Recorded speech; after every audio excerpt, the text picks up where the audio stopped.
As frequências são trocadas. A partir daquilo que eu vi e não tem nada a ver, começa a entrar dentro da gente, porque o lugar está limpo. Ah, mas eu só vi um vídeo, só... Não, mas já entrou.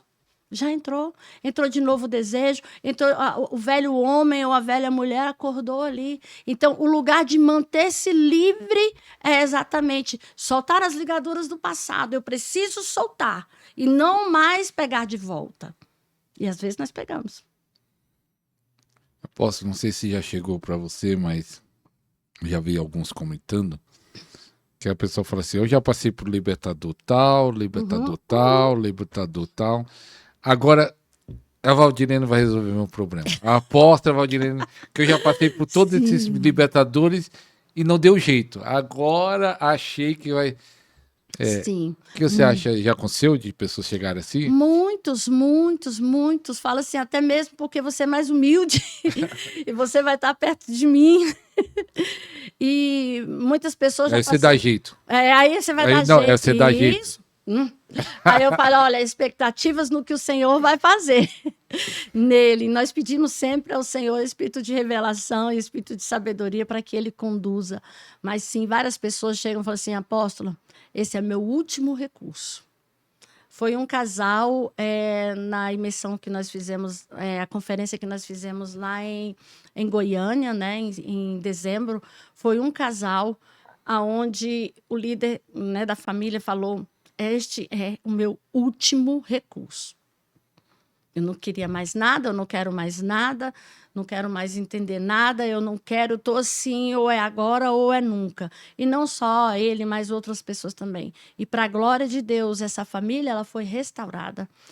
Para a glória de Deus, começaram um processo lá de libertação, depois eles vieram para cá, para Itaquera, onde nós fizemos com o restante da família, os filhos, e foi uma libertação linda, onde o apóstolo deu início ali naquele processo de libertação com a esposa, e o marido fez um mapeamento junto, chorou junto, né? Então, assim, precisa de um desejo e uma vontade. O último recurso talvez seja a chave de mudança.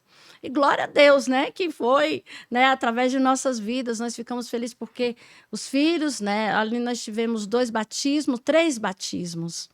Então, a família agora restaurada diante do Senhor, por quê? Porque precisa de um posicionamento. Alguém precisa, apóstolo, fechar essa brecha. Sabe? Então, muitas pessoas veem até mesmo como último recurso no ministério. Como, é a minha última tentativa. Fala, olha, não pense que é sempre a última tentativa, porque todos nós um dia queremos desistir. Todos nós um dia queremos desistir. Todos nós um dia tivemos fracos, mas não diga que é a última tentativa. Você fale que é mais uma tentativa, porque o Senhor, ele não se alegra daqueles que retrocedem. Então, caminhar com Jesus é isso. Só que quando passam por outras pessoas, né, homens e mulheres de Deus grandes, e fazem as escolas, fazem libertação, e estão ali buscando e vêm ali para a gente e falam, Senhor, a gente começa a tremer um pouquinho e fazer, é sobre você? Não, então vá. É sobre eu, sobre a minha pessoa, então faça. E glória a Deus por isso. Que bênção. Você é apóstola, mas profeta, né? Que tem visões, revelações. Teve alguma visão daquele último programa para cá sobre o Brasil, sobre a igreja, ou sobre essa guerra espiritual que nós estamos enfrentando? Deus te mostrou alguma coisa? Sim, essa batalha espiritual. Da outra vez o Senhor tinha dado para nós uma direção, né? Quando nós fizemos um propósito, 70 dias mais um. Neste tempo agora, o Senhor, é como um silêncio que o Senhor faz sobre política, questões políticas. Ele está falando, olha, porque agora nós estamos vivendo não somente uma batalha espiritual, quer dizer, estamos vivendo uma batalha espiritual onde a tecnologia entrou. Como não ser enganado neste tempo, apóstolo? Se nós vemos aí tantas tecnologias para substituir o homem, para substituir as falas, para substituir tantas as coisas. E o Senhor tem falado que hoje, mais do que nunca, nós precisamos agora buscar discernimento de espírito e saber quem é, sem que a pessoa fale quem ela é. saber o que é que está acontecendo. E hoje, no nosso país, nós vemos o que está acontecendo politicamente falando agora, nós estamos cada vez mais ladeira abaixo, se a gente olhar para a situação socioeconômica. Mas o Senhor continua falando comigo. Não se preocupe. Siga, olhe e levanta o povo para orar. Siga, olhe e marche e fique na brecha, porque assim como nós precisamos orar pelos governantes do nosso país, precisamos orar também por Israel, mas nós precisamos estar posicionados, porque o Senhor procura a quem esteja o quê? Fechando brecha. Eu creio que tem algumas pessoas inseridas no meio político, mas também tem aqueles que estão nas portas, ali nos portões, reparando brechas. Enquanto alguns estão ali naquele lugar, nós estamos ali nos portões. E o Senhor falou, eu lembro da arma que o Senhor estava falando para a gente pegar os nossos escudos, as nossas espadas e ficar nas portas. E nós temos a intercessão do Ministério Tiroshi, nós temos uma intercessão alinhada também, que quando o Senhor começa a falar comigo, ele já levantou 1 ou 2 ali do ministério para confirmar a direção. E ele continua falando, siga sem olhar para a direita e para a esquerda. Não foi uma visão, né? Não foi literalmente uma visão, mas foi uma instrução dele. Siga em frente. Siga, siga. E nosso chamado é exatamente esse, apóstolo. Pegar essas pessoas que às vezes estão fracas no percurso e levantar. Mas elas precisam entender que tem alguém ali na brecha orando. Tem intercessores ali posicionados. Tem pessoas ali. Quando a gente começa a olhar para a palavra que fala sobre a descoberta do livro, achar um livro da lei na construção do templo. Ali na reconstrução na reconstrução do templo.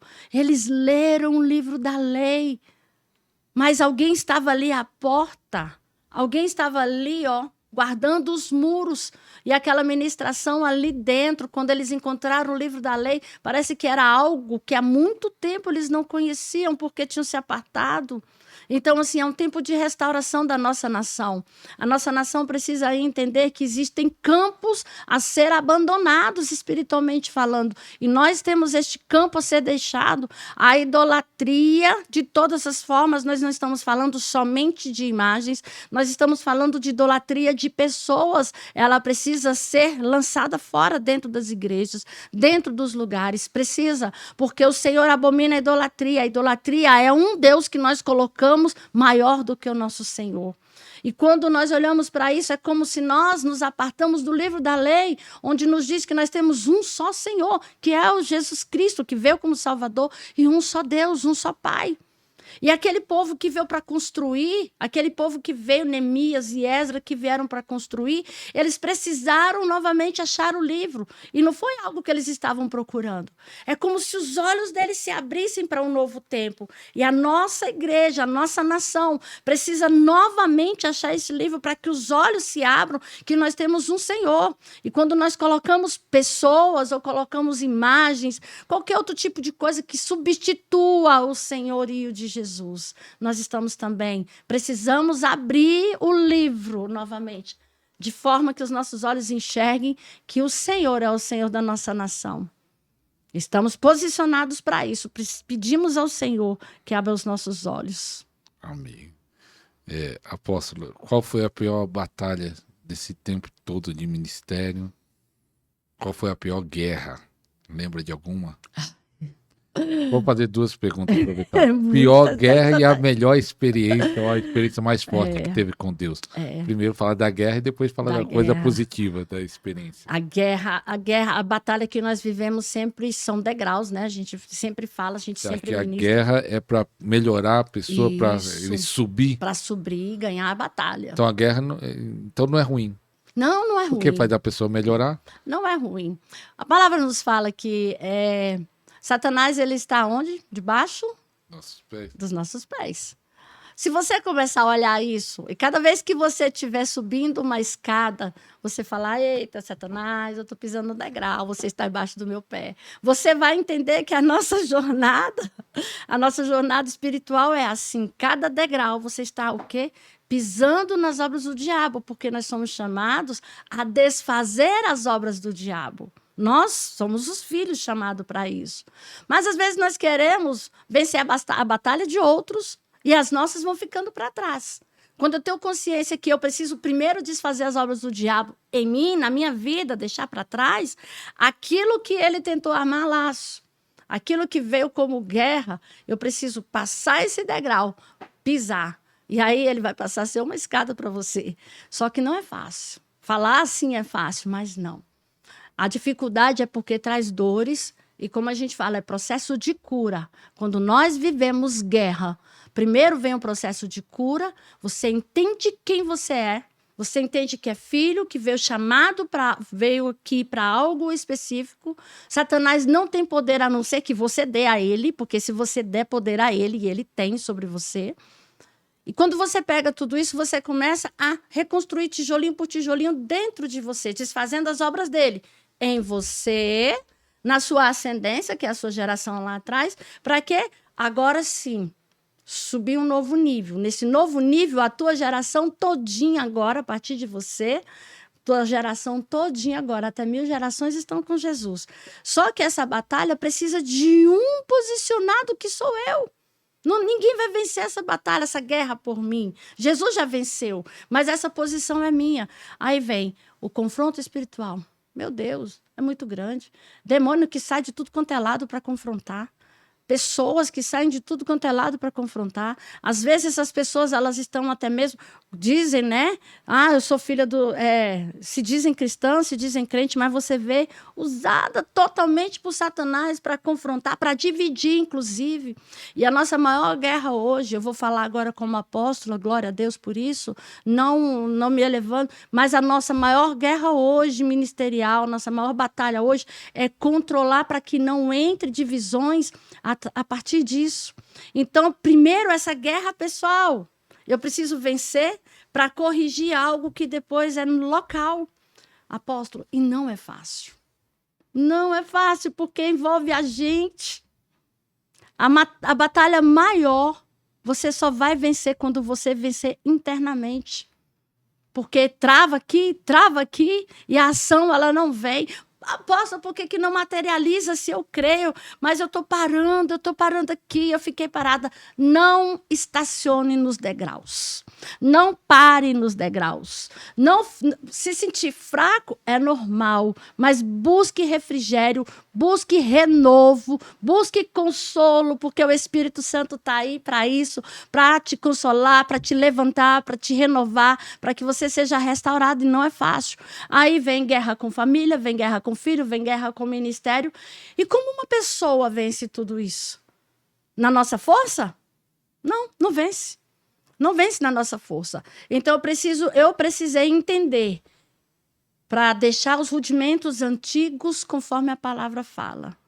Deixar os rudimentos antigos, agora eu sou responsável pelos meus atos. A maior batalha minha é essa. Foi essa. Mas hoje, esta batalha é de como passar isso para as pessoas, para que elas entendam que isso aí não é contra a pessoa. Elas precisam entender que vencer estas guerras é vencer com Jesus de forma que não é contra o pai, não é contra a mãe, não é contra pessoas, não. Quando eu venço isso, eu me desliguei dos rudimentos antigos e venci uma batalha para construir um novo tempo, para construir agora um ministério, para construir agora uma família edificada na rocha, uma casa edificada na rocha. São construções. E a maior experiência que você teve com Deus, lembra? Eu sempre falo do meu novo nascimento. Eu sempre falo do novo nascimento. Mas, recentemente, agora, o Senhor corrige aquele que ama, né? O filho. Então, recentemente, agora, eu sempre estou perguntando algumas coisas ao Senhor. E, recentemente, agora, eu perguntei, Senhor, por que não está acontecendo assim, assim, assado? E eu sentindo que existia uma luta muito grande, uma batalha muito grande acontecendo, e eu queria entender a resposta, eu queria entender o porquê não estava acontecendo. Se era territorial, se é ministerial, se é pessoal, se existia alguma acusação nas mãos de Satanás ainda que eu não tinha visto, porque a gente vai dessa forma, não adianta quando você começa a entender, se eu não vi, estou em pecado, estou em batalha, o que está acontecendo no mundo espiritual? O porquê isso aqui, esta parte aqui não aconteceu ainda? Porque eu creio que eu já vivi no mundo espiritual, porque ainda não materializou. Não deu muito tempo não, fui dormir... Fui dormir e tive uma visão, eu acho que era um êxtase, não era uma visão, também não entrei numa dimensão. E o Senhor literalmente estava usando uma autoridade, né? Quando o Senhor usa uma autoridade para te exortar em sonho ou numa visão, é porque é a voz dele mesmo te direcionando, né? Então eu entendi isso. E o Senhor, ele falou e apontou o dedo. Ele falou de mim, e glória a Deus por isso, e falou da questão da organização. E até levantei e falei com o apóstolo, mas organizar? O que organizar? Então, assim, para mim foi uma resposta direcionada àquilo que eu perguntei. Se não aconteceu isso, então por quê? Por causa disso, disso e disso. Senhor, mas e o que eu faço agora? Organize. Foi desse jeito. E não tem tempo, não. A questão era tua. A questão era minha. Falei assim, ó, não tá acontecendo por causa de você mesmo, porque você não tá organizando. Exatamente. Organize, porque tem autoridade para isso. Organize essa parte, organize isso. Eu falei, uau. Quando eu levantei e falei para o apóstolo, eu falei assim, o senhor está falando comigo. E eu preciso organizar isso, isso e isso para que aconteça. Por quê? Porque já está pronto. Eu falei, senhor, mas por que não aconteceu isso aqui? Porque já estava tudo perto para acontecer. E aí o Senhor falou. E é algo que agora nós vamos colher o fruto, né, dessa exortação que o Senhor deu. E eu levanto sempre com um temor muito grande quando o Senhor fala isso. E aí, quando o Senhor falou isso, nós chegamos na igreja e o Senhor deu uma liberação para a gente na igreja. Gente, o que foi aquilo? Foi maravilhoso. Começamos a organizar a casa. Poucas pessoas, nós somos poucos membros, presencial, né? O online é muito grande, muito, glória a Deus, mas o presencial são poucos. Eu falei, então vamos sim organizar. E logo depois se estendeu aonde? Ao online, e começou a acontecer as coisas. Mas são batalhas, apóstolo, que se a gente não estiver atento, a gente vai ser aquele que lê e não ouve a voz. Vai ser aquele que ouve a voz, mas também não quer obedecer. A partir do momento que você ouviu claramente, você não quer fazer, você está em desobediência. E a desobediência é o quê? Rebelião. Apóstolo, nessa guerra espiritual, e também quando vai falar de libertação, falamos de... Você até citou agora há pouco sobre maldição. Você não usou a palavra maldição, mas vamos dizer maldição hereditária. Então, quando você fala isso, tem muitos pastores que não acreditam nisso. Sim. Explica aí, existe ou não existe maldição hereditária? Existe. A Bíblia fala, em Deuteronômio fala, bênção e a maldição. Então, por que eu não vou acreditar? Não está anulado na palavra. Então, vamos dizer assim, o pecado do meu avô pode interferir na minha vida hoje? Isso. Explica. Explico. O que nos afasta, a palavra fala, os ouvidos do Senhor não estão agravados para que não nos escute e nem a sua mão está encolhida para que não nos atenda. O que nos faz separação entre nós e Deus são os nossos pecados. Transgressões, iniquidades, transgressões e pecados. Todos são pecados, mas são níveis diferentes. O pecado é algo onde eu tenho responsabilidade, independente de olhar lá para trás, independente de olhar para a ascendência, para a questão familiar, eu tenho responsabilidade, porque aquele que comete, ele é responsável pelo ato. Mas, às vezes, tem coisas que elas são ligadas lá de trás. Eu não vou falar somente da consagração ao ocultismo, a áreas, né, religiosas, questões religiosas, não. Podemos falar também de costumes, porque os costumes também trazem maldição para a família. O costume, ele é o quê? Uma fé conectada a um sincretismo, uma mistura, que aí dentro da família ela também traz uma maldição. Por que que você fez isso? E vai passando de geração em geração, você não sabe o que faz, mas você acaba fazendo. Você acaba cometendo sem saber por que que você está fazendo aquilo. As transgressões, as iniquidades, às vezes lá atrás, um avô, um bisavô, ou até a 14ª geração, um ascendente, vamos falar assim, até se limpar um gene, até se limpar um DNA. Então, são muitas gerações. Então, um DNA limpo, nós até falamos sobre isso da outra vez, eu creio. Um DNA limpo, ele atravessa gerações. Da mesma forma é o espiritual. Então, se no nosso corpo físico recebemos heranças que passam para o nosso sangue, e elas manifestam no nosso corpo, o espiritual também é da mesma forma. Então, aonde tem uma família que está desorganizada, os filhos vão ser, a geração toda vai ser. Nós vemos muitas coisas acontecendo com muita frequência, a questão da prostituição. Nós olhamos famílias e famílias disfuncionais e, assim, é difícil corrigir quando a gente vai para corrigir, entre aspas, o lugar. Corrigir, que eu falo assim, mudar a rota. Quando a gente quer mudar essa rota, é difícil a gente corrigir, porque lá atrás... Ué, mas será que só eu que sou diferente? Então, por que eu estou caminhando? Então, vem muito confronto. Mas, se desligar dos rudimentos antigos... Largar essas ataduras todas depende de mim, da minha vontade. Deixar o que os meus antepassados fizeram, os meus avós, bisavós, crendo que estavam certos, depende de mim. Então, a partir de mim não vai mais acontecer. Mas alguém tem que tomar essa posição para que daqui para frente não aconteça mais. E as iniquidades é sim passada de geração em geração. Então, é algo que é uma herança. Se eu não quero receber uma herança que foi deixada pelos meus pais, ou uma herança física aqui na Terra, como que nós fazemos, apóstolo? Nós temos que ir no cartório, no tribunal, e dizer, eu não quero essa herança. Não é assim? É. No mundo espiritual é do mesmo jeito.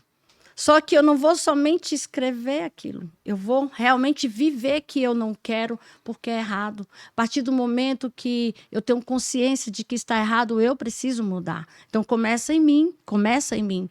E muitas vezes a gente bate cabeça achando que está certo. Começa em mim. E a transgressão é o quê? É uma quebra da lei. E o pecado, às vezes, o pecado já é algo naturalizado. Infelizmente, já é normal. Normalizado dentro da família, normalizado dentro da casa. Por que nós vemos famílias que crescem de uma forma e evoluem espiritualmente, têm um crescimento, e as outras não? Por que são separadas? Quando a gente começa a olhar, e eu olhei muito para a minha história, muito disfuncional a vida inteira, produtiva em algumas áreas e outras não, eu falei, não, tem alguma coisa errada. Só que... dentro das igrejas, né, dentro de alguns modelos de igrejas, isso não é tratado como libertação. Ah, não, é assim mesmo, você agora é nova criatura. E atrás, o que eu fiz lá atrás? Eu errei muito lá atrás. Como é que fica? As minhas mãos, eu creio, Jesus, ele já veio, ele te justificou de todo mal, ele te justificou do pecado. Agora, a partir de agora, eu sou novo. Mas para eu viver uma nova história, eu preciso achar em mim o fundamento em Cristo, literalmente falando. E o meu fundamento em Cristo é saber que Cristo não faria as obras que eu cometi lá atrás. E aí é onde entra o arrependimento, onde entra a mudança, onde entra a cura. E sem isso, sem me perdoar, sem olhar para a minha estrutura de família, perdoar minha família porque eles não sabem, perdoar lá atrás porque eles não sabem, agora eu não vou querer mudar o que já aconteceu. Mas daqui para frente, em Cristo, sim. Então eu abro mão dessa herança para trilhar um novo caminho com Cristo, conhecendo a verdade que liberta, que é Jesus. Dessas pessoas que você ajuda na libertação, qual é o mais difícil, o pecado ou maldição para ela ser livre? Ou é tudo igual? Não tem mais difícil, mais fácil? Eu falo que são níveis de confronto, né? Porque quando tem pessoas que ela tem uma personalidade, mas eu vou vencer e eu entendi o processo. Quando você entende o processo, você vence. Agora, eu vou vencer por prática. Só a prática. A prática aqui escrita, a prática falada. Eu vou dar o testemunho de uma filha minha, que ela falou assim, apóstola, eu quero te pedir perdão por algo. E eu, então, diga. Foi algo que o Espírito Santo mostrou para ela. Então, o pensamento e o coração é só o Espírito Santo. Nós estamos aqui para ajudar, né? A ser conduzido por ele. Ela falou assim, apóstola, quando eu entendo, pelo que a senhora nos ensina sobre dízimos, ofertas e primícias, mas eu quero falar para a senhora que eu quero pedir perdão, que muitas vezes eu dizimava, ofertava e primiciava para que a senhora visse que eu estava ali ofertando, dizimando, e para que todas as vezes que eu precisasse da sua atenção, a senhora estaria ali comigo, a senhora estaria ali disponível, a senhora estaria ali. E agora, com a ministração, creio que foi uma ministração que nós fizemos no grupo Vamos Orar, no Meet, e aí ela falou, com a ministração, eu entendi que o que eu preciso fazer é por obediência, não é para que eu seja vista pela senhora, e eu estava fazendo.